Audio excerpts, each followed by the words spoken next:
Les pollens, c'est de la matière organique. Ils se conservent donc très bien dans la tourbe. Chaque année, les végétaux en produisent des quantités astronomiques. On parle de pluie pollinique. C'est le cas de ce bouleau. Il émet chaque année des millions de grains de pollen. Le vent en transportera une partie qui ira se déposer là-bas à la surface de la tourbière. Voyons le principe. Il y a environ 1500 ans, à l'endroit où se trouve aujourd'hui mon bouleau, il y avait d'autres espèces d'arbres. Ils ont émis du pollen dont une partie est venue se déposer à la surface de la tourbière. 500 ans plus tard, d'autres espèces d'arbres se sont installées dans le paysage et ont, à leur tour, disséminé leur pollen. Quant à la tourbière, elle s'est épaissie d'environ 50 cm. On retrouve donc ces pollens 50 cm plus haut. À nouveau, 500 ans plus tard, la tourbière a encore grossi et un autre type de végétation s'est développé, dont les pollens sont à nouveau environ 50 cm plus haut dans la couche de tourbe. Aujourd'hui, c'est la lande qui domine le paysage. Il y a peu d'arbres, mais le souvenir des zones boisées précédentes est donc archivé à différentes profondeurs dans l'épaisseur de la couche de tourbe. Il ne reste plus qu'à extraire une carotte de tourbe avec ce type d'outil qu'on appelle une tarière. C'est la première fois que je le fais.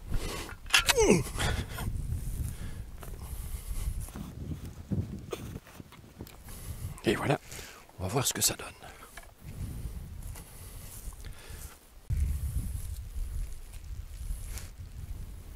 Et voilà ma carotte de tourbe. Vous l'avez compris, la carotte va nous permettre d'explorer le passé de la tourbière. Il suffit d'y rechercher les pollens conservés au fil du temps.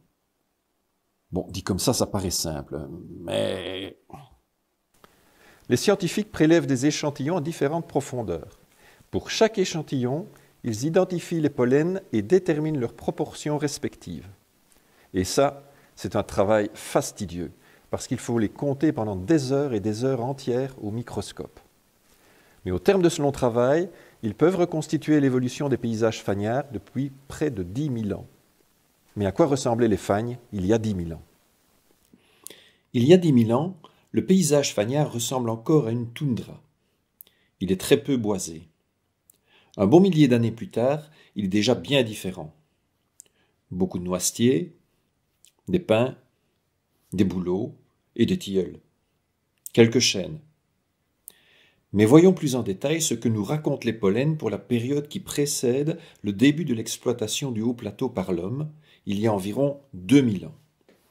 Sur les sommets, là où le sol est plus sec, on trouve des bois de hêtres. Un peu plus bas, c'est le domaine des chênes et des bouleaux. Plus bas encore, on trouve des sols tourbeux et très humides.